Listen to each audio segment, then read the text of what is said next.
Hey everybody, Mr. Waiter here, and welcome to the last new content of the year for Chem. I know it's been pretty crazy doing all this learning from home, but you did it, you're at the end. After this, the only assignment you're going to have, besides the one today, is sort of like a retrospective, which you'll see when we get there. But for now, we are going over chemical reactions and the types of reactions and balancing them in practice. So to start, we need to remember how reactions work.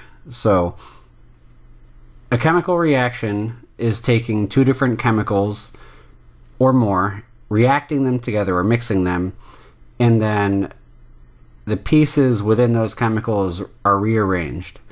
Before and after the reaction, you still have all of the same stuff, that is the matter. You have all the same atoms. They're just connected in different ways. That means before and after a reaction, that is, the left side over here is going to have the same number of parts as after the reaction. As you can see over here. Same number of atoms of each element. They're just connected to different pieces. There are 5 types of reactions that I really care about for now. There's more than that, and technically real reactions can be a combination of multiple on that list, but we're just going to learn the basic types, and we're going to go from there. To start, like I said, these types of reactions are all based off of rearranging the pieces. So the 5 types we're going to be looking at are combination, which is when you take two different types of things and combine them to make one new thing. So in this case you have A and B and you combine it to make AB. Decomposition is where you have something that breaks down or decomposes into its pieces. That's A and B coming from AB.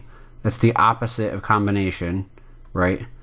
You are composing something when you put it together, right? Like a music composer puts the music together. Decomposing takes it and breaks it apart, just like a log would decompose into its part if you left it out. So too do certain chemicals. Then you've got single displacement. Displacement means to move something to another place. So single displacement means you kick out one atom to somewhere else. In this case, A has kicked out B, so BC is now AC, and B is by itself. Double displacement is the same idea, only two things swap places. So in this case, you have A and C swapping places. So C is now paired with B, and A is now paired with D. And then the last one is combustion. That's fire. That's everybody's favorite. So, specific details on each. But first, so you can get a visual aid. So the double displacement is two elements swapping. So you can see that before and after you have all the same pieces. I've just swapped where they are. Single replacement, also known as displacement. They're all called both. These two types, double and single displacement / replacement. They mean the same thing.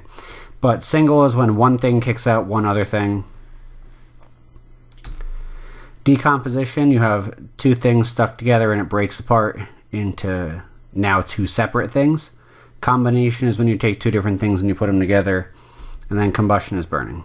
Okay, so first up, we're going to look at synthesis reactions. So here we go. So this is a synthesis reaction. This is one we were going to actually do in class if we had the ability to do so. This is magnesium plus oxygen. So if you add oxygen to something really quickly by burning, not combustion though because it's not carbon, you synthesize magnesium oxide. So see the white powder in there? Yeah, that is not magnesium anymore. It's magnesium oxide.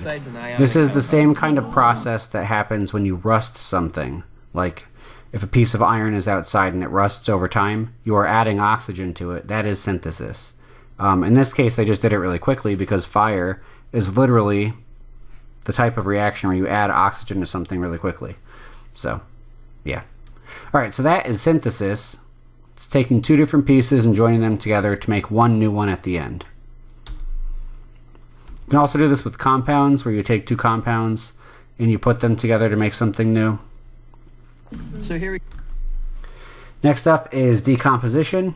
Everybody's favorite reaction on the internet is elephant toothpaste. And this is another thing that I would be doing in class if we had the ability to do so. But alas, we don't. So here's a video of Mark Rober doing it for us. I think they do a better job than I'd be able to do in class anyway.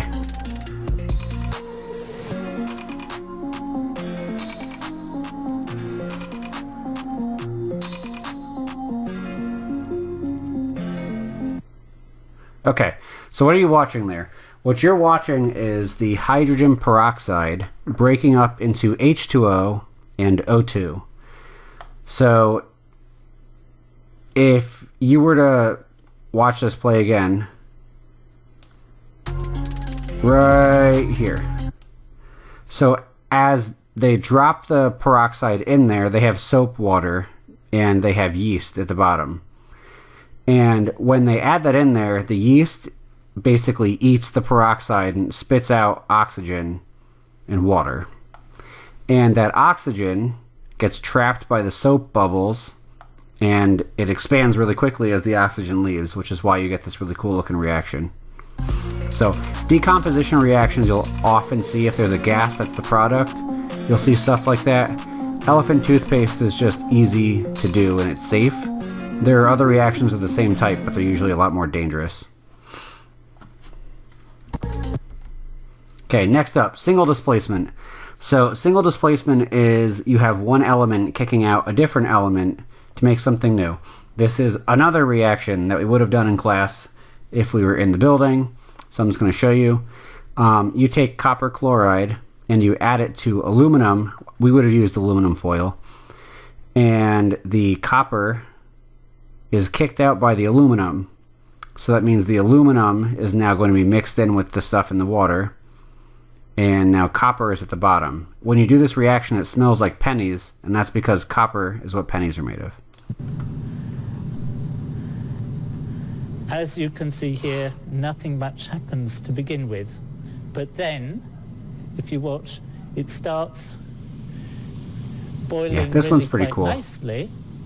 It's You really can see the obvious nice if the reaction has happened when you're done. precipitated copper. Because if you take a look, Take it out the results and are you kind of can see there. destructive. And you have a pile of copper at the bottom.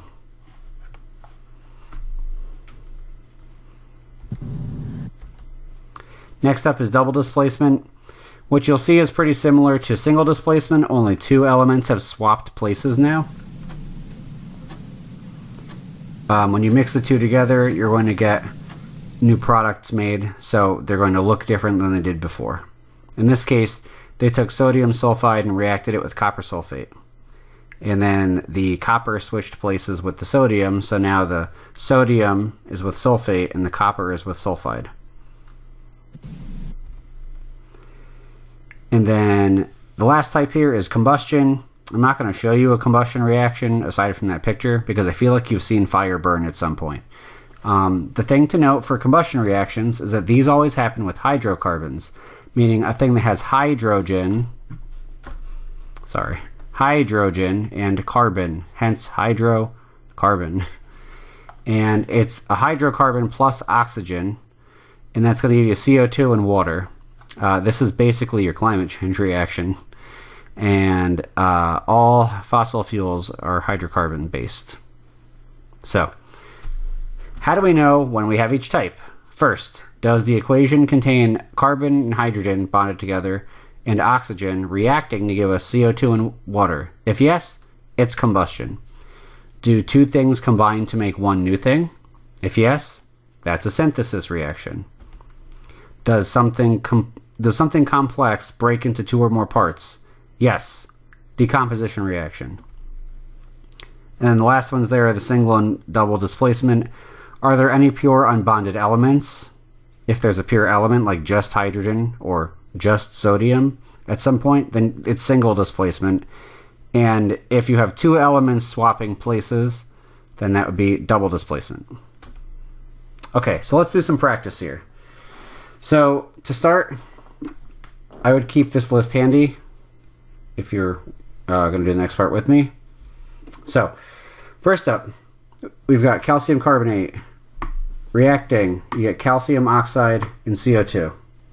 Okay, so we have one thing, and it reacts and it breaks into two things.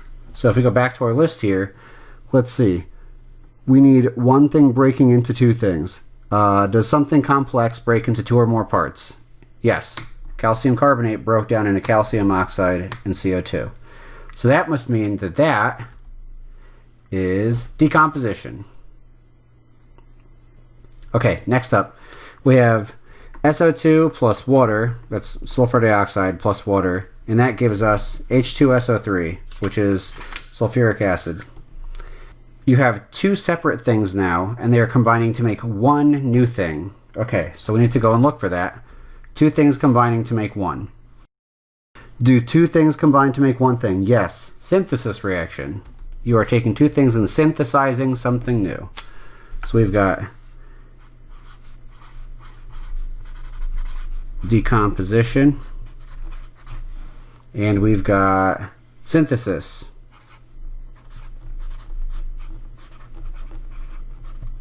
Okay, why didn't I do any balancing work? These ones are already balanced for us. If you take a look at the number of parts, you've got 3 oxygen here, 2 plus 1 matches 3. 1 sulfur, 1 sulfur. 2 hydrogen, 2 hydrogen. And then the first one, 1 calcium, 1 calcium. 1 carbon, 1 carbon. 3 oxygen, 1 plus 2 is 3 oxygen. These ones we have to balance. So I'm going to balance them first and then find the type of reaction that it is. Okay, to start, we are going to look for the ones that look the most complicated. That normally means look for the one that has the most parts and start with the number 1. And then if you have to double it or something later to scale, we can. So in this case you have potassium kicking out magnesium, and when that happens, potassium is now paired with bromine, and then you have magnesium by itself. So to start, let's look at the most complicated element that's in there, or most complicated compound that's in there, and that's going to be the magnesium bromide. It's got 3 elements total. It's got 2 bromine and 1 magnesium. I'm going to start by just putting a 1 here, and then we're going to see if that works. If we have to scale it up later, we can double it, and we'll see when we get there. Okay, so right now, I have 1 magnesium, and I have 2 bromine. Okay, next we need to find something on the other side that has the same elements. So this has our bromines. Okay, we have 2 bromine. So how many of these would we make? Okay, well, there's 1 bromine in here, so to get up to 2 bromines, we would need 2 of these. That gives us 2 potassium, which is K, and 2 bromine. Bromines are both set. Next, magnesium. We have 1 magnesium on the left side, which means we should have 1 magnesium here. So that means now we have 1 magnesium. Check on both sides. All that's left is the potassium over here. We have 2 potassium on the right, which means we need to have 2 potassium here. And there's your balanced equation. This is a single displacement reaction, and you can tell that because 1 element, that's potassium, kicked out the magnesium, so you now have magnesium by itself. When you have a single displacement, you are going to start with 1 element that's by itself, and after the reaction you will have a different element that is by itself. And this brings us to our last one now, which is C8H18 plus O2 yielding CO2 and water. Okay, this is by far the hardest one to balance. So stick with me and we'll get there, but I'm telling you now, this one will take a little bit more thinking. So what's the most complicated one in here? Definitely this. This is octane. That's the stuff that you hopefully have in your gasoline. This is octane. I am going to start with 1. Alright, if I have 1 of this, that means I have 8 carbon and 18 hydrogen.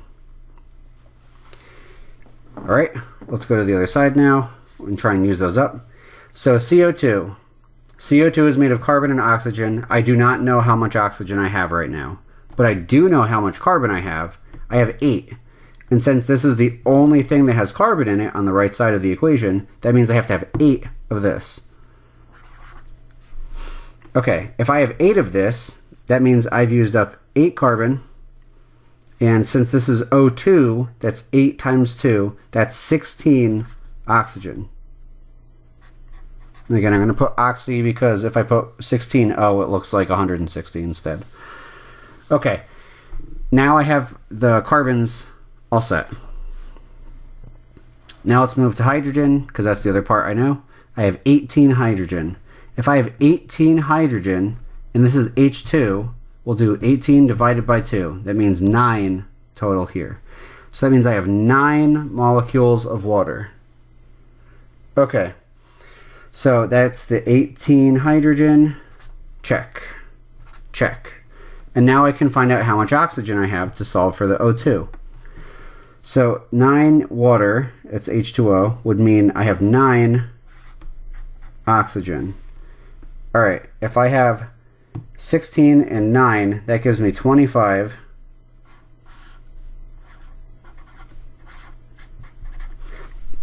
But wait, that's a problem.